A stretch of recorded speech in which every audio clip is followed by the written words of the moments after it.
Shalom, chers frères et sœurs dans le Seigneur. Nous voici encore aujourd'hui l'opportunité de nous retrouver devant la présence de Dieu. Que le nom de l'Éternel soit loué. Bien-aimés dans le Seigneur, l'esprit de Pisgah est un esprit qui fait échouer quelqu'un au bord de sa percée financière ou matérielle.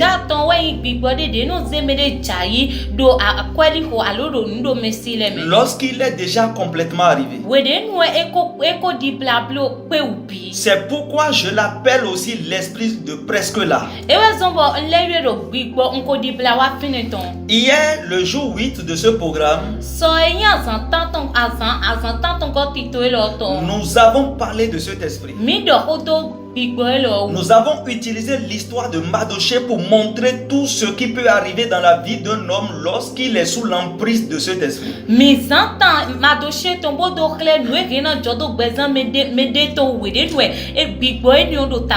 Peut-être que vous avez remarqué que chaque fois que vous avez un accord commercial ou lorsque vous voulez signer un contrat d'affaires et que tout est déjà mis en place, subitement quelque chose arrive à la dernière minute et les choses s'effondrent. Ou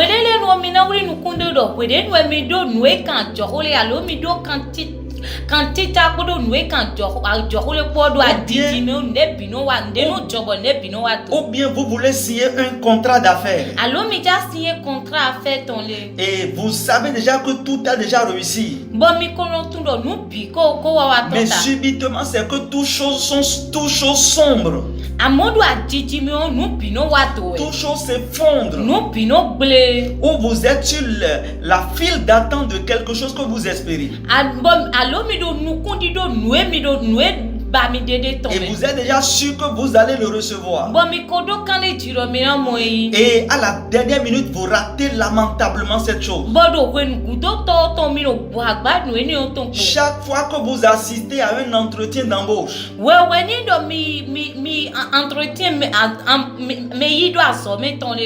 chaque fois que vous assistez à un entretien d'embauche,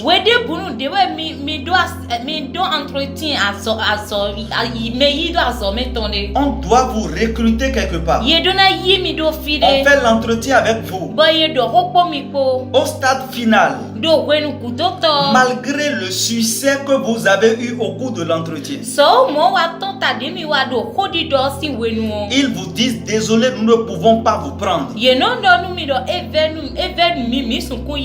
Ah, feu sur l'esprit de Pisgah, s'il est ici maintenant au nom de Jésus. Bien-aimé, écoute-moi là où vous êtes. Bien-aimé, écoutez-moi là où vous êtes. Vous voyez déjà ce que vous voulez. Juste le moment où vous êtes sur le point de l'obtenir, quelque chose arrive subitement. Si tu es sous le son de ma voix et tu te retrouves dans ce que je suis en train de dire, bien-aimé, la seule chose que tu as besoin de faire, la seule chose qui te reste à faire, c'est de prier. Vous devez prier vraiment. Et le Seigneur va inverser cette tendance de votre vie. Il va changer cela. Confiez votre vie par la prière à Dieu. Confiez par la prière à Dieu tous vos projets. Vous devez prier avec violence. Levez-vous, battez. Brisez l'emprise de cet esprit mauvais qui opère dans votre vie. Pas de négociation pour cela. N'oubliez pas que la Bible dit que après Jean-Baptiste, l'accessibilité dans le règne de Dieu est forcée. Mais ce sont les violents qui pourront rentrer. Vous n'avez aucune négociation à faire par la prière. Le seul langage que le diable comprend, c'est le langage de la prière. Vous devez prier, mes chers frères et sœurs. Vous devez prendre au sérieux cette affaire avec ce méchant esprit. Après avoir prié, vous devez prier encore. Parce que la plus grande force sur la terre, c'est la force de la prière.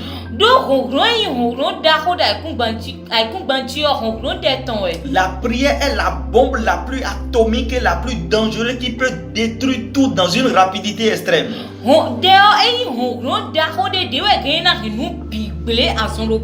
Alléluia. Amen. Il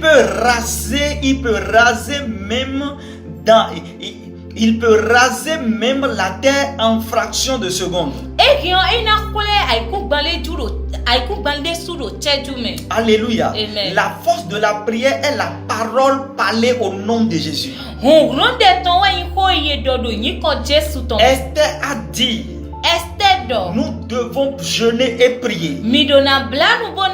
Ils ont jeûné et prié. Le roi est rentré dans sa chambre. Il a révoqué le décret.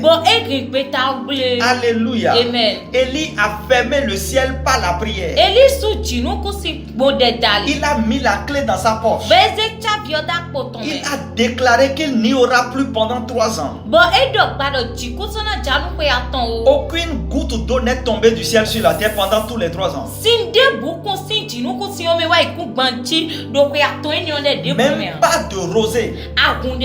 Dieu n'a pas parlé à Élie. Élie a prié. Il a fermé le ciel. Après les 3 ans, il a prié. La pluie est tombée en abondance. Josué a prié. Il a dit, soleil, suspends ta course et ne bouge plus. Il a été fort dans sa prière. Le soleil a suspendu sa course et ne peut plus bouger. Il a parlé à la lune par la prière. La lune a suspendu sa course et ne peut plus bouger. Élisée a vu son chemin barré par une fleuve. Une fleuve étrange.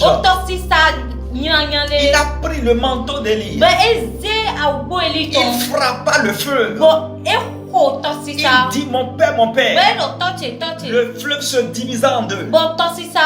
Le cercle apparaît. Le chemin apparaît. Bien-aimé, s'il y a des hommes qui prient, il y a un Dieu qui exauce.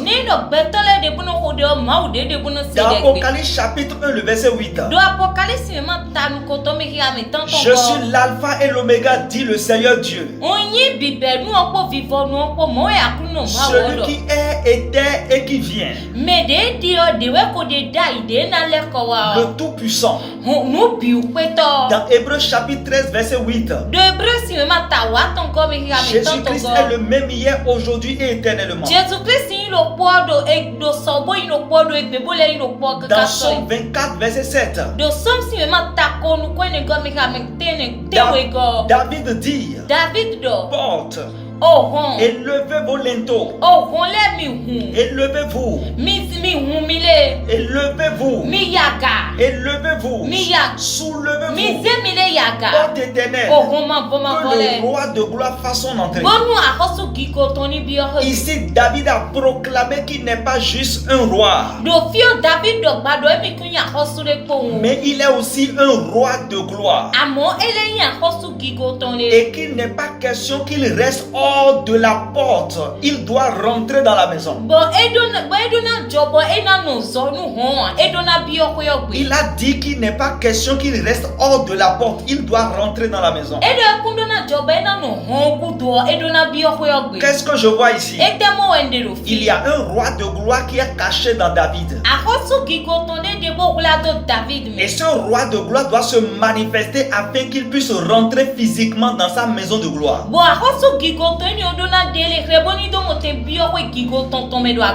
Tu es sous le son de ma voix maintenant. Et actuellement, tu es un simple commerçant.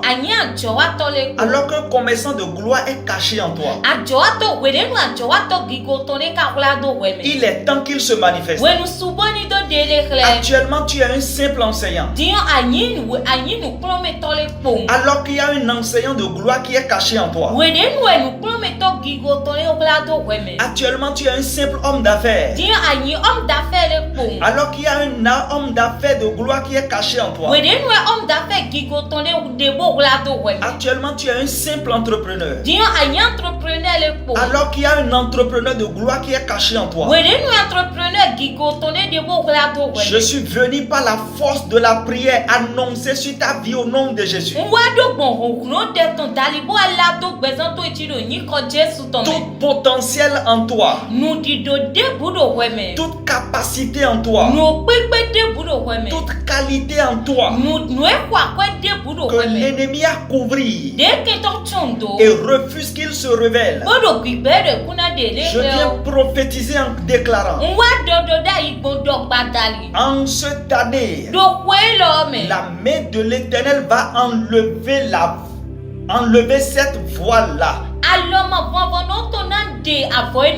La main de l'Éternel va enlever la voile-là.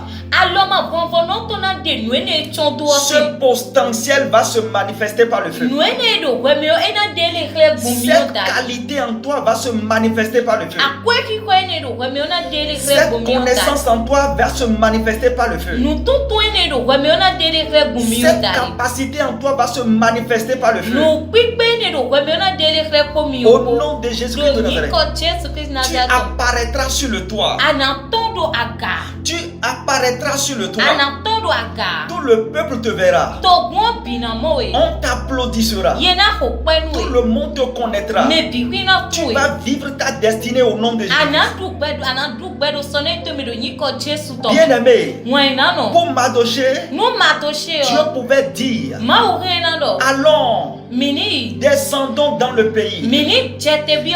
Faisons-le en. Dieu pouvait dire allons, faisons-le entrer dans la maison de sa gloire. Portons-le les vêtements du royaume.